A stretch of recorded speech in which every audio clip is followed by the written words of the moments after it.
কুণ্ড গ্রামে বাস করত অনুপ নামের একজন কৃষক। তার একটা ছোট্ট জমিতে সে প্রতি বছর ফুলকপি চাষ করত। এতে সে বেশ লাভবান হতো। কিন্তু এবছর তার ক্ষেতের ফুলকপি মোটেও ভালো না হওয়ায় সে বেশ হতাশ হয়ে পড়ল। গিন্নি, ও গিন্নি, আমি যে মাঠে যাব, কোথায় গেলে তুমি? এই তো, আমি তো রান্নাঘরেই ছিলাম। ভাত এনেছি, খেয়ে নাও তো। না গো গিন্নি, খেতে যে আর মোটেও ভালো লাগে না। অনেক দেনা ঘাড়ের উপর।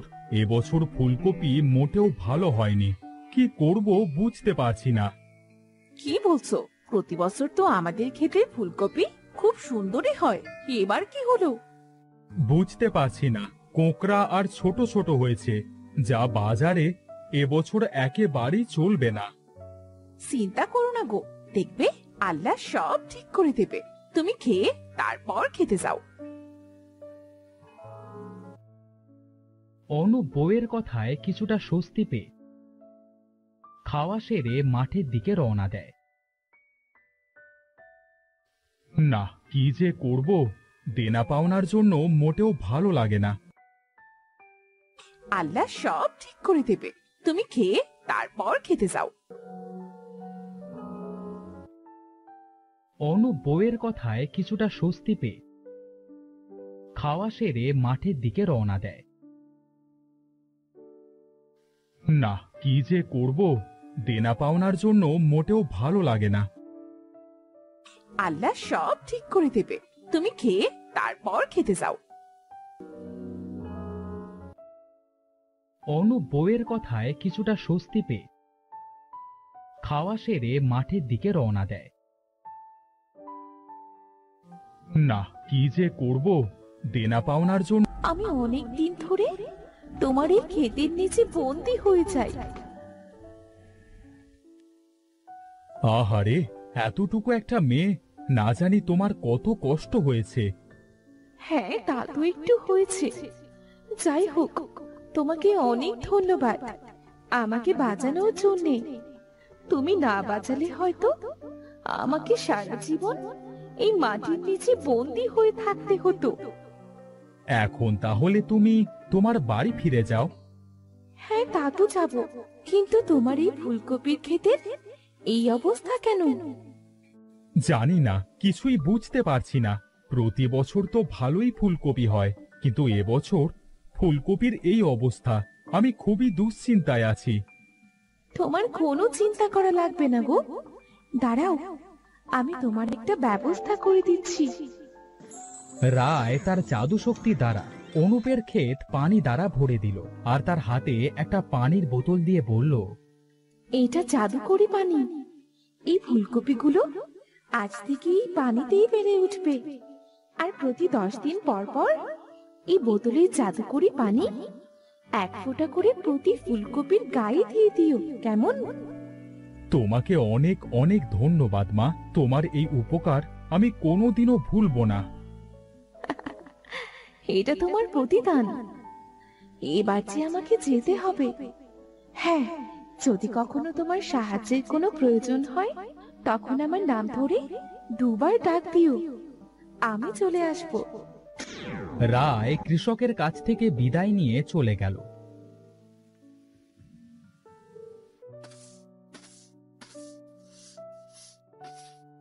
এদিকে অনুপ মনের আনন্দে বাড়ি ফিরে তার বউকে সবকিছু খুলে বলল। সব শুনে তার বউ বলল, কি বলছো নাকি?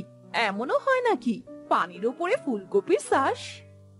তবে আর বলছি কি। পরের দিন অনুপ সকাল সকাল তার ক্ষেতে চলে গেল। খেতে গিয়ে দেখলো তার ফুলকপিগুলো যেমন বড় হয়েছে তেমনই সাদা হয়েছে। ও মা, এটা আমি কি দেখছি? আমার ক্ষেতের ফুলকপিগুলো এত সুন্দর হয়ে গেল, এ তো সোনার মতো চকচক করছে। আমি বরং এগুলো আজই তুলে বিক্রি করে আসি। অনুপ পানিতে নেমে ফুলকপিগুলো সব উঠিয়ে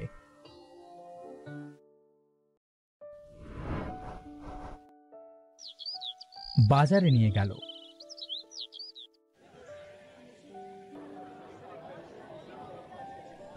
ফুলকপিগুলো সব দেখতে সুন্দর হওয়ায় দেখতে দেখতে সব বিক্রি হয়ে গেল। এত তাড়াতাড়ি আমার ফুলকপি সব বিক্রি হয়ে গেল, আর এগুলো তো বেশ ভালো দামেই বিক্রি হলো। অনুপ বাড়ি গিয়ে তার বউয়ের হাতে টাকা দিয়ে সব বলল। সব শুনে তার বউও খুব খুশি হলো।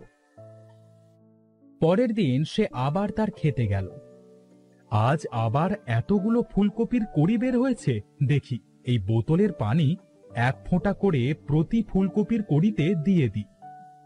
অনুপ সেই বোতলের জাদুকরি পানি 1 ফোঁটা করে প্রতি ফুলকপির কড়িতে দিয়ে দিল। পরের দিন সে তার খেতে এসে দেখল ফুলকপিগুলো আগের মতো বড় এবং খুবই সাদা হয়েছে। আমার যে কি খুশি লাগছে, আমার কপালটাই যেন এবার খুলে গেল। দেখি আজ এগুলো বাজারে নিয়ে যাই।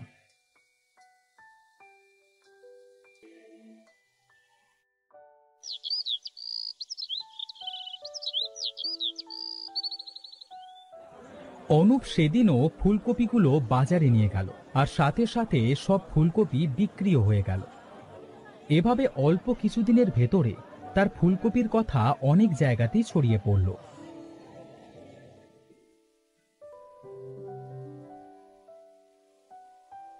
হোগো, এই ফুলকপি বিক্রি করেই তো আমাদের অবস্থার উন্নতি হয়েছে। মেয়েটা আমাদের ভাগ্যটাই খুলে দিয়ে গেল। হ্যাঁ গিন্নি, আমি একা একা আর এই ফুলকপির পেছনে ছুটতে পারছি না, তাই ভেবেছি একজন লোক রাখবো। তাদের কথার ভেতরে একজন লোক তাদের কাছে এসে বলল,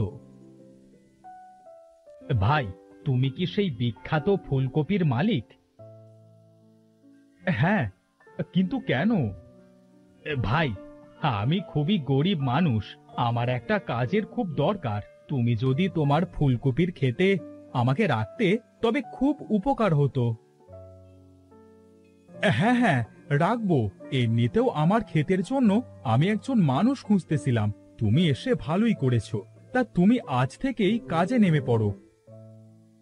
লোকটি কিছুদিন তার সততার সাথে কাজ করলো।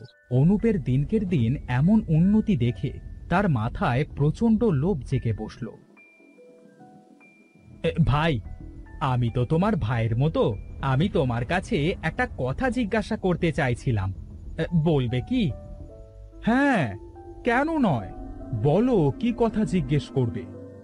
তোমার এই ফুলকপির রহস্য কি বলো তো?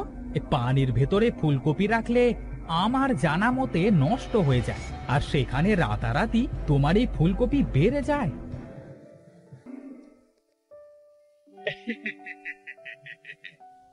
অনুপ অত্যন্ত সহজ সরল হয় ধীরাজকে সব খুলে বলল।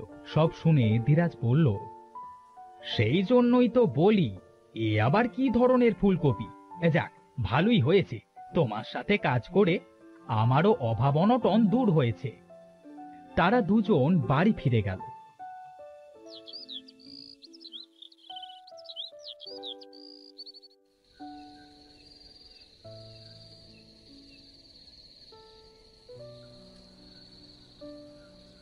সেদিন রাতে ধীরাজ সেই বোতলের পানি চুরি করে বাড়ির দিকে রওনা দিল।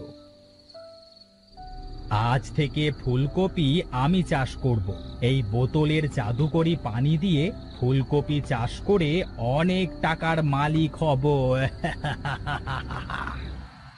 ধীরাজ যেতে যেতে হঠাৎ তার মাথায় আবারও একটা দুষ্ট বুদ্ধি জেগে বসল। আচ্ছা, এটাও তো একটা কথা, এই জাদুকরি পানি দিয়ে ফুলকপি যদি দিনের দিন এত বড় হয়, তবে এই পানি খেলে আমিও তো অনেক বড় হয়ে যাব। এই সবাই আমাকে সম্মান করবে। হ্যাঁ হ্যাঁ হ্যাঁ, আমি এটাই করব। যেই ভাবা সেই কাজ। ধীরাজ এক নিঃশ্বাসে বোতলের সব পানি খেয়ে নিল, আর সাথে সাথে সে খুব ছোট আর কুৎসিত রূপের হয়ে গেল। হায় হায়, এটা আমার কি হলো? আমি এবার মানুষের সামনে মুখ দেখাবো কিভাবে?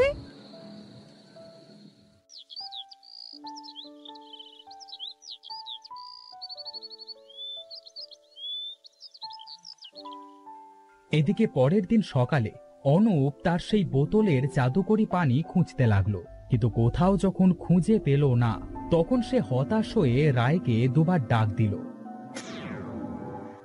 কি হয়েছে তোমার? এতদিন পর আজ আমার কথা মনে পড়লো? আহা, খুব বিপদে পড়েছি রে রায়মা। আমার সেই জাদুকরি পানি মনে হয় দিরা চুরি করে নিয়ে পালিয়েছে। আমি জানি গো, আমি সব জানি। এমন সময় দিরাজ তার কুৎসিত চেহারা নিয়ে তাদের সামনে এসে তার সব কথা স্বীকার করল। বেঈমান, তোকে আমি বিশ্বাস করেছিলাম, আর তার প্রতিদান তুই এভাবে দিলি। ক্ষমা করো ভাই, আমার ভুল হয়ে গেছে। তোমার টাকা দেখে হিংসে করে আমি ভুল করেছি। দয়া করে আমাকে আগের রূপে আবার ফিরিয়ে দাও। দিরাজ আর কোনো কথা না বলে কাঁদতে কাঁদতে সেখান থেকে চলে গেল। আর এদিকে রায় অনুপকে বলল, তোকে আবারও ধন্যবাদ মা, তুই আমার খুব উপকার করলি। এরপর অনুপ তার পানিতে ফুলকপি চাষের রহস্য আর কোনোদিনও কারোর সাথে বলেনি। তার সেই বিখ্যাত ফুলকপি বিক্রি করে সে অনেক ধনী হয়ে গেল, আর তারা সুখে শান্তিতে বাস করতে লাগলো। কি যে বলো না তুমি দিদি, আসলে আমি সকল দিক থেকে একা আর পেরে উঠিনে। বয়স বাড়ছে দিন দিন, বোঝই তো। থাক, হয়েছে, আমাকে আর বোঝাতে আসিস নে। চল মালতী, আমাকে ঘরে নিয়ে চল, একটু বিশ্রাম নিতে হবে। তুমি ঘরে গিয়ে বিশ্রাম নাও দিদি, আমি তোমার জলখাবারের ব্যবস্থা করছি। গিন্নি, আরে ও গিন্নি, আমাকে এক কাপ চা দিয়ে যাও তো।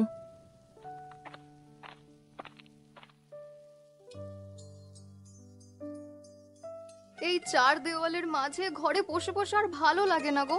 চলো না আমরা বাবা মায়ের কাছ থেকে ঘুরে আসি। আরে না না, কোন মুখে আর বাবার কাছে যাই বলো তো? যে ভুল কাজ আমি করেছি তাতে বাবা আমাকে কখনো ক্ষমা করবে না। বাবা মা তাদের সন্তানের উপর কখনো রেগে থাকতে পারে না। দেখবে আমরা সামনে গেলে বাবার সব রাগ মাটিতে মিশে গেছে।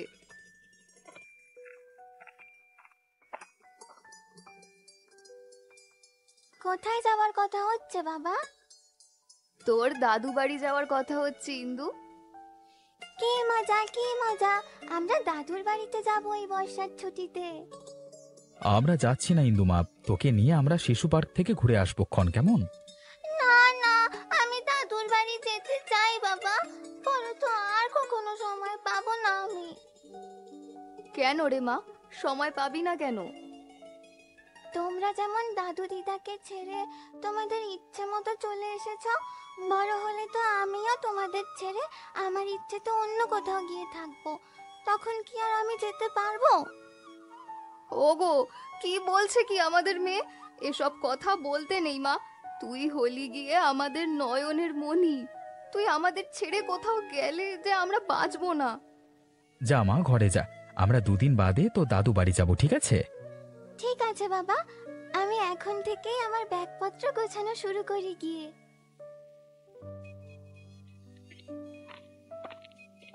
কি গো, মেয়েকে যে হ্যাঁ বলে দিলে?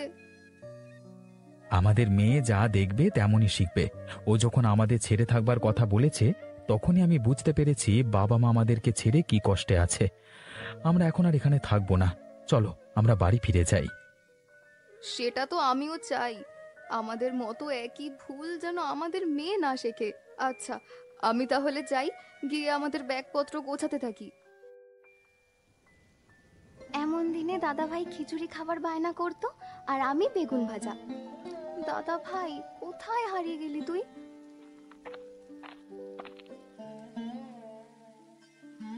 কি হয়েছে গিন্নি, একা একা কার সাথে কথা কইছো? কই না তো, কার সাথে আবার কথা বলবো? তোমার কি কোনো কারণে মন খারাপ গিন্নি? দাদা ভাইয়ের কথা খুব মনে পড়ছে গো। বর্ষার দিনে আমাদের বাড়িটা হাসি আনন্দে মেতে উঠতো। কত দিন হয়ে গেল দাদা ভাইকে দেখি না। আরে তোমার মন ভার দেখলে যে আকাশের বর্ষাও বেড়ে যায় গিন্নি। তোমার মন খারাপ যে আমি দেখতে পারি না। চলো চলো আমরা বাবার বাড়ি থেকে ঘুরে আসি। সত্যি? হ্যাঁ গো হ্যাঁ, সত্যি। তুমি ঘরে যাও, জামা কাপড় গোছাও গিয়ে, আমি যাওয়ার ব্যবস্থা করছি।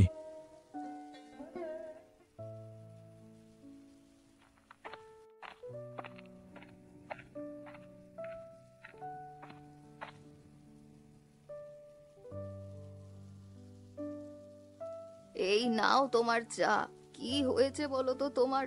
এমন মুখ ভার করে বসে আছো কেন?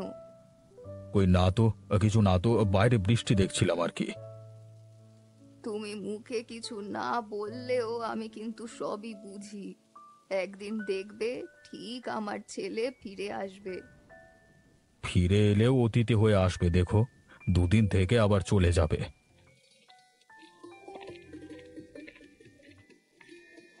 আমরা চলে এসেছি দাদু। বর্ষার দিনে নিজের বাড়িতে অতিথি হয়ে চলে এসেছি আমরা। ও মা, দিদি ভাই, কত বড় হয়ে গেছিস! আয় আয়, ঘরে আয়, বৃষ্টিতে ভিজে যাবি যে। কেমন আছো বাবা তুমি? আমি কেমন আছি সেটা জেনে তোমার কাজ নেই। বর্ষা দিনে নিজের বাড়ির অতিথি হয়ে এসেছো, বেড়ানো শেষ হলে আবার চলে যেও।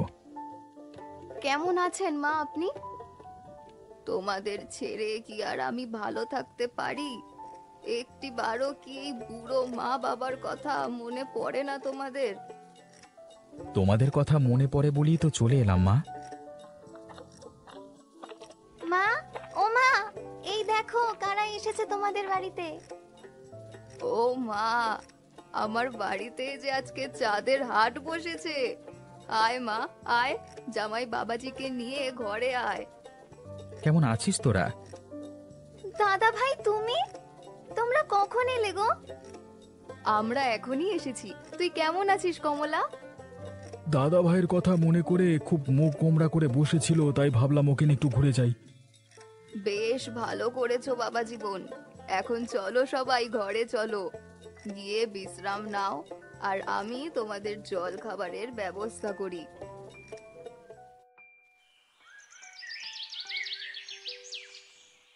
তুমি কি এখনো আমার উপর রেগে আছো বাবা?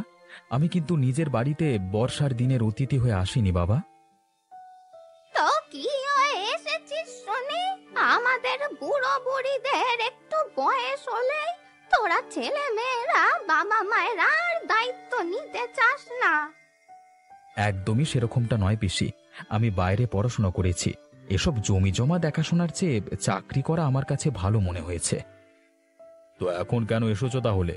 বর্ষার দিনের বাড়ির কথা মনে পড়েছে বলে নিজের বাড়ির অতিথি হতে এসেছো? না বাবা, আমরা একেবারে চলে এসেছি। আমরা আমাদের ভুল বুঝতে পেরেছি, তাই তো আমরা আর শহরে ফিরে যাব না। বর্ষার দিনে নিজের বাড়ির অতিথি না, সদস্য হয়ে থাকতে চাই। তোরা আর অতিথি হবি কিভাবে? অতিথি তো হব আমরা মেয়েরা। আমি আর কমলা মা হলাম গিয়ে এই বাড়ির অতিথি। আমাদের বিয়ে হয়ে যে এখন আমরা পরের বাড়ির লোক। না না পিসি, আপনি ভুল করছেন। ছেলেমেয়েরা বাবা মায়ের কাছে সবসময় একই থাকে, কখনো নিজের রক্তের সম্পর্ক অতিথির সম্পর্কে রূপ নিতে পারে না। আমার জামাই বাবাজি একদম ঠিক কথা বলেছে। কিন্তু আজকের এই বর্ষার দিনের জন্য আমরা সবাই নিজের বাড়ির অতিথি হয়েছি বলেই মনে হচ্ছে। যা আদর যত্ন হচ্ছে আমাদের। তুমি একদম ঠিক বলেছো পিসি। এই বর্ষার দিনের জন্য আমরা নিজের বাড়ির অতিথি হলাম আজকে। তোরা কেউ আমার অতিথি নয় রে দিদি ভাই, তোরা সবাই হলি গিয়ে আমার দুনিয়া। আজকে থেকে আমরা সবাই আবার আগের মতো একসাথে থাকবো। এই বর্ষার দিনে নিজের বাড়িতে সবাই অতিথি না হয়ে আসলে তো সেটা আর সম্ভবই হতো না। যাক, এতদিনে এই বাড়িতে প্রাণ ফিরে এসেছে মনে হচ্ছে। এ বাবা, অতিথিদের জন্য যে মিষ্টি বানিয়েছিলাম সেটা আনতেই তো আমি ভুলে গেছি।